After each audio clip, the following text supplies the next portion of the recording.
गांव में एक बहुत पुरानी गुफा थी। उस गुफा के आसपास कोई भी जाने की हिम्मत नहीं करता था, क्योंकि गांव वालों का मानना था कि वह खूनी गुफा है। जो भी उस गुफा में जाता है वह फिर कभी लौट के वापस नहीं आता। फिर एक दिन की बात है। रामू जंगल में लकड़ियां काटने जाता है। वह लकड़ियां काट कर जंगल से वापस आ रहा होता है। तभी बहुत तेज बारिश शुरू हो जाती है। उसकी सारी कटी हुई लकड़ियां भीगने लगती हैं। अरे, ये क्या? जब मैं सुबह निकला था तब तो बारिश के कोई आसार नहीं दिख रहे थे। अब अचानक ये बारिश कहाँ से शुरू हो गई? अब क्या करूं? तभी उसे एक गुफा दिखाई देती है। अरे, यह तो वही खूनी गुफा है। इसमें तो जो जाता है वह कभी लौट के नहीं आता। अब मैं क्या करूं? इस गुफा में जाऊं या ना जाऊं? मेरे पास कोई दूसरा रास्ता तो है नहीं। एक काम करता हूँ, थोड़ी देर इस गुफा में रुक जाता हूँ। रामू उस गुफा के अंदर चल देता है।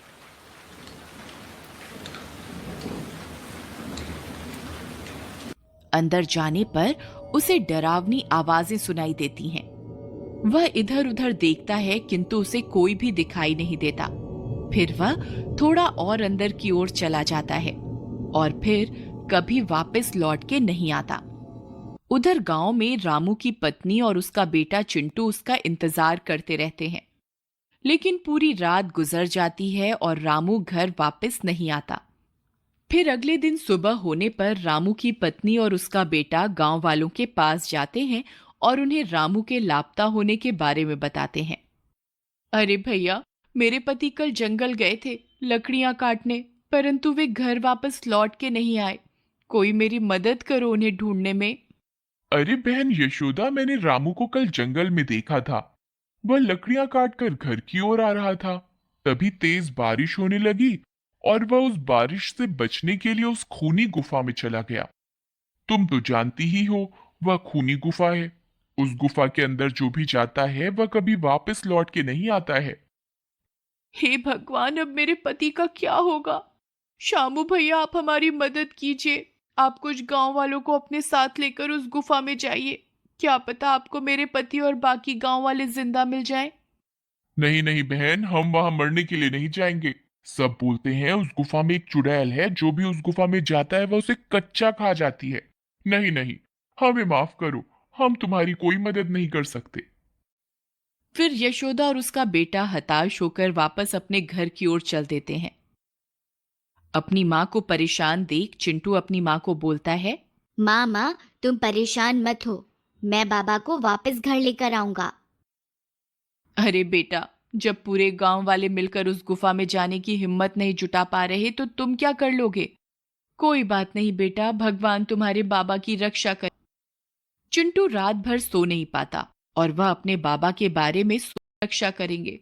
जाओ, बहुत रात हो गई है, तुम अब सो जाओ।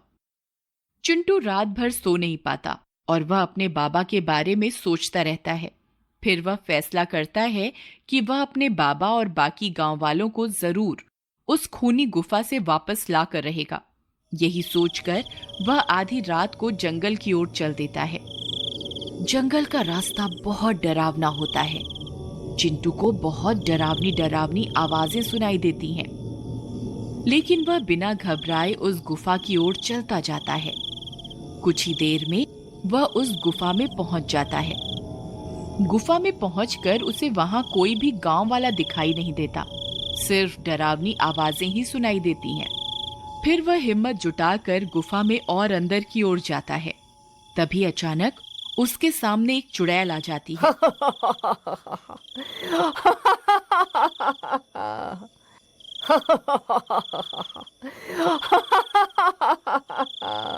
अरे, ये कौन है जो इस गुफा में मरने के लिए आया है? चिंटू उस चुड़ैल को देखकर हक्का बक्का रह जाता है। डर के मारे वह कांपने लगता है।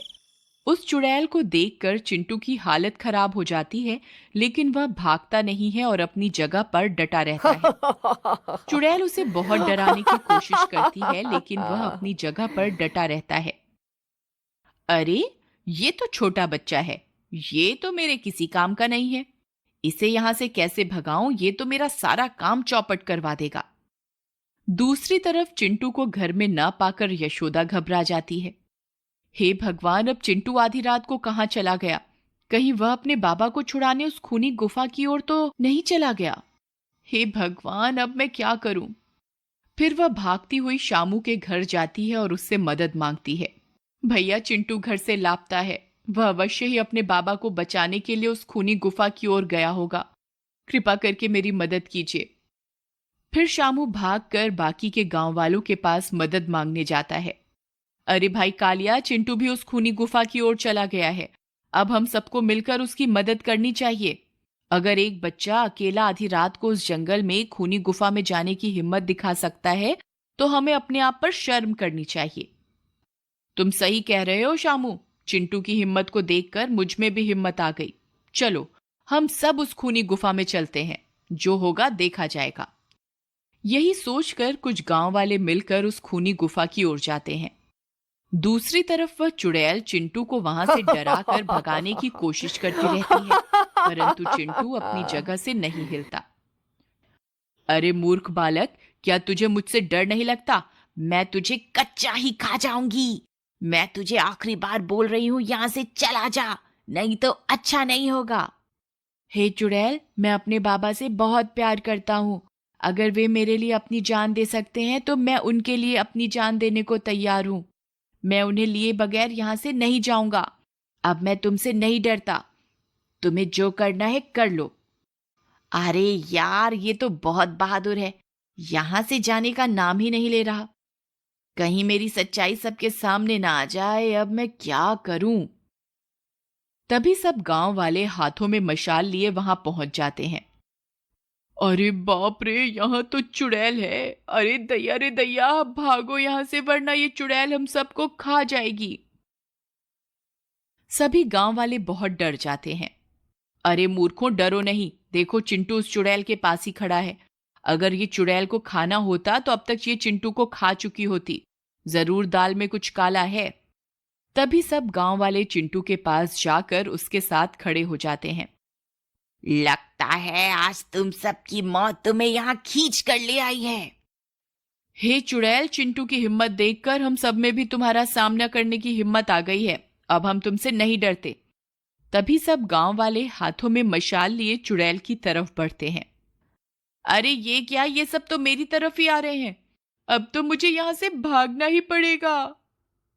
अरे देखो देखो, ये चुड़ैल तो दुम दबाकर भाग रही है। लगता है ये कोई चुड़ैल नहीं है, जरूर दाल में कुछ काला है। चलो इसका पीछा करते हैं। सब गांव वाले चुड़ैल का पीछा करते हैं।